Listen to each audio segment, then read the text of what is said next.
Discover the trending politics at politicalwire.com, link in the description. However Donald Trump fares in the Mar-a-Lago documents case in Florida, he will face a much tougher fight if the target letter he received on Sunday is followed by an indictment for attempting to overthrow the 2020 election. Those charges would almost certainly be brought in Washington, D.C., where juries have convicted one January 6 defendant after another. If I was Donald J. Trump, the last place on earth I'd want to be tried other than Atlanta, Georgia, is Washington, D.C., Samuel Shamansky, attorney for convicted January 6 rioter Dustin Thompson, told the Daily Beast. Shamansky said he based his opinion partly on pre-trial jury selection and the trial itself, but mostly on speaking with the jury after it returned a guilty verdict. The jurors made it clear that they were deeply offended by the storming of the Capitol. The overwhelming sense was this was a personal violation, a personal affront, Shamansky said. Folks from outside the D.C. area with an anti-D.C. agenda took over their city and trashed the Capitol building and assaulted their officers, all in the name of a fake stolen election. Thompson testified at the trial that he traveled from Ohio to Washington on January 6 after being convinced by Trump's claims on various media platforms that the election had been rigged. The way he was saying it was believable to me, Thompson testified during the 2022 trial. I mean, I believed him. The laid-off pest exterminator told the jury that he attended the rally at the Ellipse and simply joined the crowd when Trump told them to proceed on to the Capitol. If the president is giving you almost an order to do something, I felt obligated to do that, Thompson testified. I had to do something to gain his respect or, his approval. Shamansky subpoenaed Trump and asked the judge to allow the U.S. Marshals to assist in serving it. The judge declined and told Shamansky to use a civilian process server.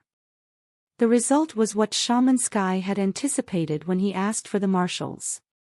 On April 1, 2022, while attempting to lawfully serve former President Donald J. Trump at the Mar-a-Lago Club, one of Mr. Thompson's private process servers was turned away by an armed individual, Shamansky reported in court papers. According to the return of service submitted to Counsel 1, the process server believed this individual to be a government employee, specifically an agent of the United States Secret Service. But as he has since been demonstrated twice, Trump's Secret Service detail cannot protect him from an indictment. The most the agents can do is escort him as he is being arrested, fingerprinted, and then arraigned.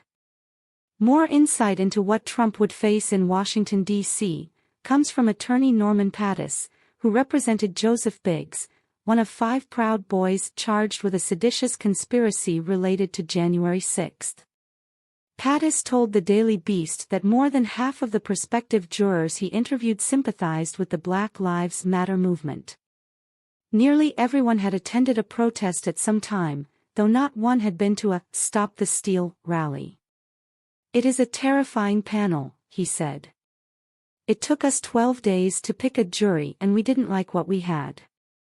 All 5 Proud Boys were convicted, though the jurors did reject some counts and appear to have taken considerable care in weighing the evidence.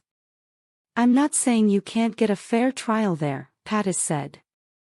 But he did suggest that the nation's capital is hardly an ideal venue for defendants who rant about the deep state and pledge to drain the swamp. D.C. is a company town and its business is government, he said. Pattis figures that Trump would seek a change of venue. And it will fail, Pattis added, citing the current guidelines for such a switch. That does not mean Trump will get anything other than a fair trial. But given the evidence against him, a fair trial could very well mean a conviction. And many federal felonies carry mandatory minimum sentences.